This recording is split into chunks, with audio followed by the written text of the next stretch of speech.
Hello everybody, welcome to CM42 TV. My name is Chris Moffat and I am your host here today, this beautiful sunny afternoon. It's not sunny whatsoever, a little bit cloudy. It was promised that it would be 20 degrees this weekend, now it's going down to 17. Today's Friday, so we're yet to see how that pans out. Today we're going to do something a little bit different. We're here to talk about a particular time in the wrestling industry and a particular person, Bret the Hitman Hart. And I'm going to talk about him not in terms of a summary of his career or his greatest hits or anything like that. I just kind of want to talk about nowadays, now that we have the network there, it's 2018 where the wrestling world is completely changed, what it's like to go back and relive Bret Hart's transition in 1997 from WWF to WCW. Now, when the network first started back in 2014, I was just like everybody else, right? We saw all these pay-per-views here and all this archive footage, and we're thinking, we have to just go and binge everything. And I was one of those people. I went back to WrestleMania 17 and I watched through the Invasion angle and I watched through all the pay-per-views that were there. When I say watch, you take them with a pinch of salt. You're not sitting there watching every single pay-per-view match by match. You'll pick your spots, you'll skip things, you'll watch heavily your favourites, that sort of thing. And I had an absolute ball doing it. I reviewed all the pay-per-views on my other channel, Let's Watch Wrestling TV, and that was great fun. You know, that was when the network wasn't even available here in the UK, but somehow I managed to get it because I'm a big wrestling fan. So then, eventually, as time went on, more and more stuff got added to the network, and eventually every single episode of Monday Night Raw was on the feckin' network. So I was thinking, well, let's just go back to where we started and let's just watch through the Raws as well. Let's follow the stories, let's follow the characters, let's see the departures and the debuts, let's see the rivalries and the main event pictures escalate. And I did just that. I went right back to the same place, started the Raw after WrestleMania 17, and I've watched all the way up now to 2003, going into 2004. Again, with a pinch of salt, skipping a lot of things, just kind of watching the main event picture, that sort of thing. So that's been great. However, I felt a little bit of a lack of, you know, some stuff I hadn't really seen before. I didn't want to go back to 95 and 96 and stuff because it just wasn't the best time for wrestling, and we all know that. All of it there is to watch on the network, right? And I went back to the Invasion angle because it gets a lot of hate, but I adored the Invasion angle just because at the time I was a naive child, and you know, the stars that were invading WWE at the time, like Booker T, DDP, Chronic, Mike Awesome, and all these people, they were the biggest stars in WCW in my opinion because I didn't watch WCW, I didn't know who they were.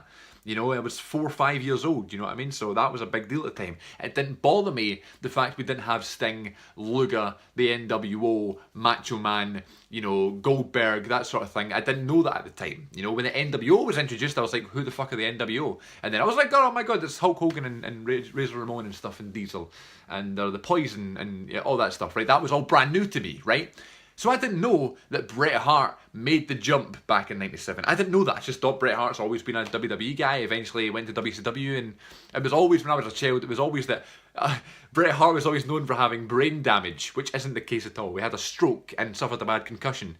But as a child, everybody said Bret Hart's retired because he has brain damage. I went back to that era just to relive my childhood and watch the glory days of me as a child, and I thought obviously if we go back and fantasy book the Invasion, we would have Bret and Austin and all that there, but we got what we got because that's what was, you know, literal, you know, at the time. That void was you know, empty for me. I was like, I really enjoyed watching through the Ruthless Aggression era. I feel like I'm coming to an end now. There's nothing really right now that I'm interested in that time watching. I'm just approaching Royal Rumble 2004, which I think is probably the best Royal Rumble because, again, I had that as a child, and it just all goes back to your childhood. And I just wanted to watch, you know, Attitude Era stuff at its prime, and then I kind of got this sort of itch to go, you know, I've watched the transition from WWF to WWE, and I was really enjoying these transitions. So I wanted to see the WWF go from, you know, your mid-90s happy-go-lucky WWF that's failing miserably all the way to the Attitude Era at its highest point, see it develop.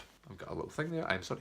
So I went back to WrestleMania 13 and did the same thing, kind of flicking through the Raws and stuff and watching through the pay-per-views, the in-your-house pay-per-views and stuff like that, King of the Ring 97, SummerSlam 97, all the way up to what I've just watched a couple weeks ago, Survivor Series 1997, and it kind of just dawned on me recently, like, that's the last of Bret Hart in this series I'm doing, you know, because Bret Hart's gone after 97 Survivor Series. And then, which prompted me to watch this, Hitman Hart Wrestling with Shadows, which is the first of its kind at the time, exposing everything in the wrestling business. Pretty much, this was before Beyond the Mat as well, which is the one that changed the land of wrestling forever. You know, you get WWE 24 these days on the network. This is essentially that, but for 97 WWF, Bret negotiating his contract with Vince McMahon. Now that series that I'm watching, Raw 97 or whatever, Bret Hart's gone, one of my favourite characters. And as I've grown up and stuff, obviously I wasn't around in the mid-90s when Bret Hart was in his prime and stuff, and the #1 guy. You just always assume these legends are like the best ever because you're told they're the best ever, you know? You know, Ric Flair, greatest champion of all time. Bruno Sammartino, greatest champion of all time. I don't know that. I wasn't around at the time. I can go back and watch. But when you go back and watch and you're told these things, you go in with a you know, this guy's the best ever. You go in with that in your mind. Where the beauty of nowadays, where you're watching someone, you know, climb to the top, like that's what's so, you know, that's why Daniel Bryan's so popular, just because you've seen this ascension, you know. I'm a huge Daniel Bryan fan because of that, and AJ Styles and Finn Balor and things like that, because you see their ascension. You know, if I was this age or a little bit younger and say 94 and watched Bret, you know, escalate all the way up to where he was, he would be a god in my eyes. So you hear Bret Hart being the greatest of all time and you just take it. You know, that, sure, yeah, Bret Hart's one of the best ever, he's a legend, you know, Hall of Famer, deservedly so, 5 or 6 time WWF champion. You just kind of assume, Bret Hart, yeah, amazing. But then, when you go back and watch what I watched, and you go back and do what I do, and you watch him week by week, the promos, the transition to being a heel, the foundation, the foundation of the Hart Foundation, the creation of the Hart Foundation, being, you know, the big faction that it was, obviously the team back in the 80s, but it became a faction in the 90s. And seeing him on that threshold between PG and TV-14, obviously being uncomfortable with it, which he talks about in this. He talks about how he just thinks it's like smutty TV and stuff, which is bonkers because he's kind of the one swearing and the one doing these things to Shawn Michaels and stuff, you know.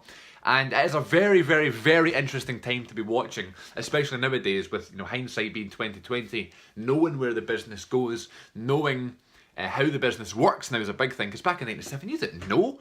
You know, especially I wouldn't know if I was, you know, say, you know, 14 or whatever, you know, 12 in '97, knowing about Bret getting screwed and jumping to WCW and not being happy and you know, losing big contracts and stuff like that. You know, watching that transition just in general from the WWE, going from PG to TV-14 and becoming, you know, into the Attitude Era and stuff like that is so fascinating. And your top guy is Bret Hart. You got Stone Cold. The rise of Stone Cold is just, again, fascinating to watch, seeing him as a heel and then just getting more and more popular. I'll tell you something else as well, like, so around 97, around WrestleMania 13, you're getting the, you know, relatively smaller crowds and the smaller set and stuff. That first Raw is War, where the stage is there and stuff and the pyro, it's like, oh my god, I couldn't imagine what it would have been like at the time. Because I love all that stuff. Like, there's a new intro, or there's a new graphic, or there's a new logo or whatever. I love all that stuff. The specifics, you know. And then just seeing the, you know, the audiences grow and get louder and get more opinionated and shouting bullshit and calling, oh my god, calling Shawn Michaels a fag and all this. Like, it's like they embrace it. You know what I mean? Like, they're shouting, Shawn is gay, Shawn is gay, as if gay has been a bad thing. Do you know what I mean? But that's the time, that's 97, that's what it was like back in the day. People chatting faggot at Shawn Michaels. What the hell? You'd be removed, rightfully so, nowadays, you know what I mean? Crazy, but it was just accepted back in the day, because that's what happens, you know? Shawn Michaels being a little prick as well, being a pain in the arse to everybody is really, really funny. We've just, you know, in the process of watching through this stuff, we've just heard the DX theme song for the first time. Seeing Bret being that storyteller and being that almost like a sports entertainer mixed with the, you know, the pro wrestler, the technical aspect and the beauty of putting together a match with this sort of, with the character and with the promos and with the storytelling. It's just absolutely beautiful to watch. And now he's gone into WCW, and I looked at his, you know, his history and his records in WCW. His first match is against Ric Flair in the first WCW pay-per-view of 1998. I believe it's sold out. I don't know, because I think that's the one in January. There will be something missing now in WWF 97. Bret Hart's not there, the Hart Foundation isn't there, and it's just really strange to see. And I recommend doing it. Obviously it's time consuming and stuff, and obviously there's better things you can be doing.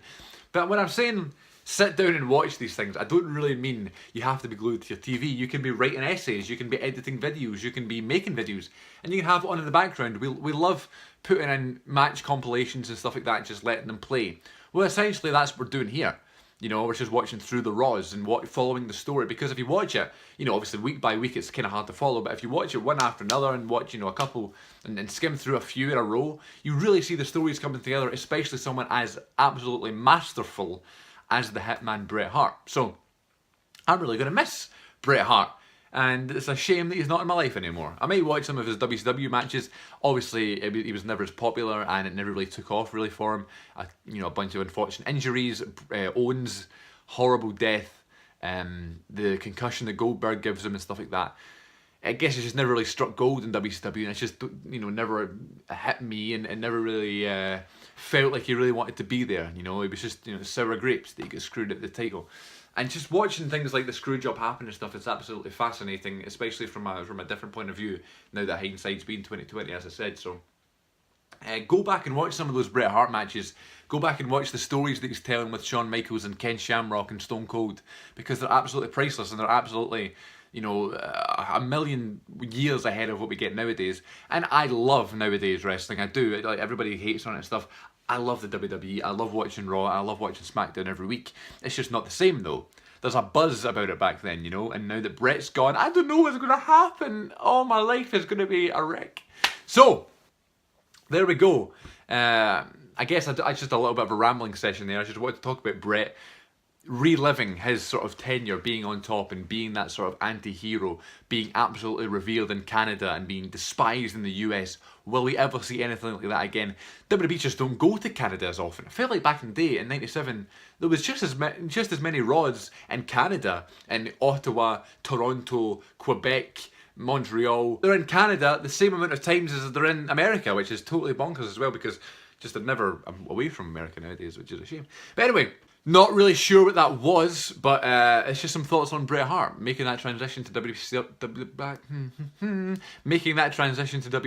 and we'll see where it goes from now. So yeah, there we go, Bret the Hitman Hart, one of the best ever, and you don't really know it, you just hear about it, you don't really know it until you watch the progression of his character, and you watch him turning heel, you watch him being that anti-hero. It's pretty fascinating, and it's bonkers. And I'm looking forward to continue. I've started back in '97. I'm looking forward to seeing the rise of Stone Cold and The Rock and stuff like that. It's ridiculously fascinating now looking back at it and seeing, you know, hearing all the behind the scenes stories and stuff like that. So yeah, that's all we got time for today, ladies and gents, on CM42 TV. Thank you very much for watching. Hope you enjoyed. Leave a comment, your favourite Bret Hart match and stuff like that. That'd be cool to see. And you can follow me on Twitter at CM42 TV. You can get the podcast on iTunes and Podomatic.com just by searching the Good The Bit podcast anywhere you can. And that'd be great. Any listen and downloads are very greatly appreciated. We're going through a little bit of a break just now, just waiting for everybody to see Infinity War so we can talk about Avengers before the big episode 40 is released in the next few weeks. So thank you very much everybody for watching. Subscribe for more content, and I'll be back very soon. Enjoy your day, take care of yourselves. It was lovely, very lovely talking to you all. Take care.